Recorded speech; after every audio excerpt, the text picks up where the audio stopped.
Welcome to Story Time with me, Miss Sheila. I hope you're having a wonderful and beautiful day. Today's story is called The Light She Feels Inside. Let's find out about that, okay? Okay, let's find out what she's feeling inside, and maybe we can figure out sometimes what we're feeling inside. Okay? Okay. Some days Maya feels filled with light. And look, there's Maya, and she's light is shining all through her. Look at all the children playing. Maya glows when she curls up between her parents, her mom and dad, at night, and they ask about her day. When she goes next door to borrow 2 eggs, but Mrs. Wilson gives Maya 3 eggs, a piece of butterscotch, and a big hug as warm as the sun. When the community garden opens and Maya can pick the sweetest strawberries with John, her favorite cousin. Oh, yum. So you see her glowing yellow, bright. So that's warm and cozy. And when she passes Carrie singing on her way home from school, Maya feels like the glowing in her chest might lift her all the way off, sorry, lift her way all the way off the ground. Every day she watches love dance in the people and places around her. Oh, look at even the birds. Look at that's so sweet. And see, this person's helping this person. They're having friends and saying hi and stuff. That's so cool. Sometimes, though, Maya feels a different type of glow, a burning one, when Brian pushes her down on the playground and doesn't apologize. So I think that might be Brian, and he's thinking that, he got her, but that wasn't nice. But look, thank goodness Maya has somebody to help her out. But look at the color. It's more of a kind of like an orangey red now. So that's not a good feeling. It's a feeling, but it just doesn't make her happy. When she watches the police talk to John after he takes her to get ice cream. Oh, that would be really nerve wracking and concerning.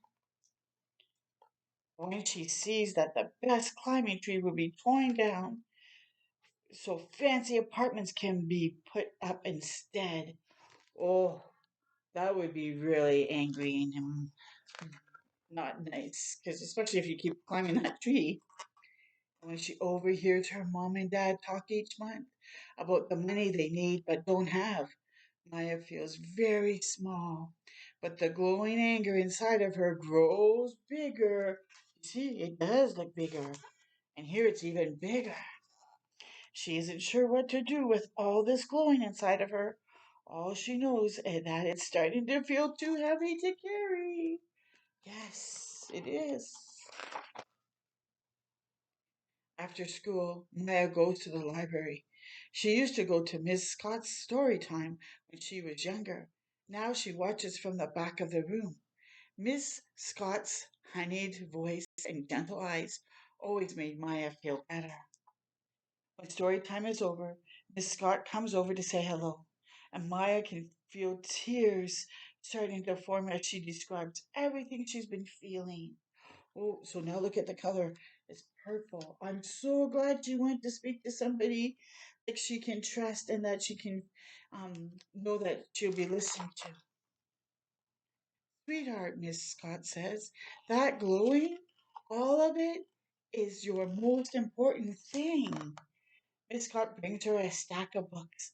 The woman who came before you, your ancestors, found lots of ways to honor these same glowing feelings, she says. Yes, because I think it's like Maya wants to have change. Maya opens the first book and begins to read. She writes for the newspaper with Ida B. Wells, recording the injustices they see around them.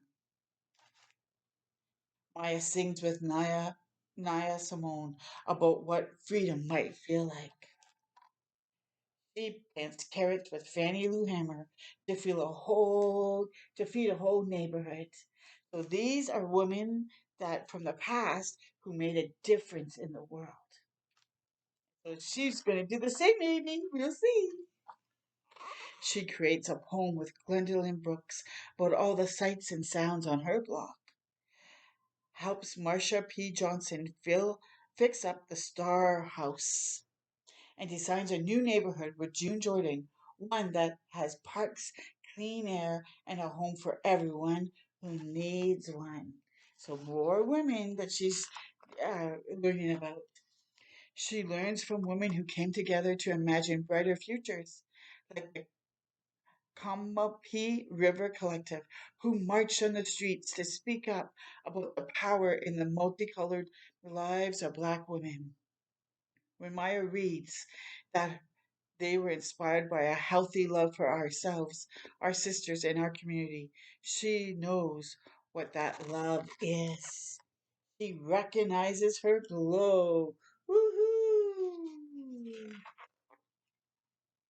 The kitchen table that night, Maya asks, "Can you tell me more about the people I come from?" She hears about her grandmother, Annie, who made medicines out of plants for people who couldn't go to the doctor, and her great grandmother, Rose, who taught adults how to read and write in her home at night.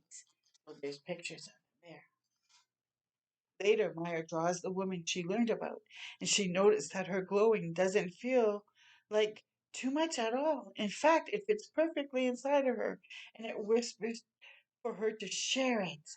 See, nice, because she is sharing. Look, at she's making some stuff to let other people help.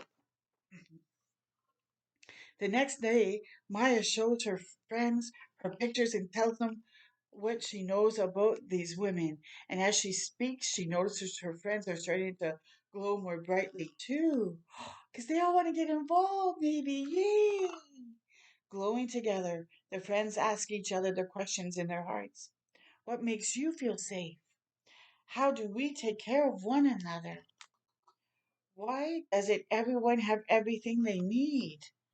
Where should we start? All really, really good questions.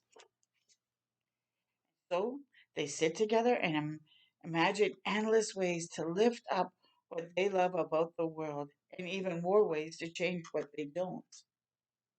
They look around at all the glowing women they know: Miss Scott, Mrs. Wilson, their teachers, the women who volunteer at the community garden, and they set out to find all the glowing women they don't know yet. Yes, and look at this one here says, "Imagine a new world." That's a good way to get people involved and get to know more people. Sometimes they feel happy, sometimes they feel sad, and sometimes they feel tired because it seems like there's so much that needs to change about the world. But they don't, but sorry, but they know they do not glow alone. Yay, because they have one another now. And they can like talk to one another. Oh, and at the back of this book, it just shows more pictures with a little description of the women and what they did that Maya learned about. Wow, I so hope you enjoyed this book, and I hope you will go make a difference. Hey, I want to also let you know because you're here, you already are making a difference. So keep shining your light bright. Bye for now.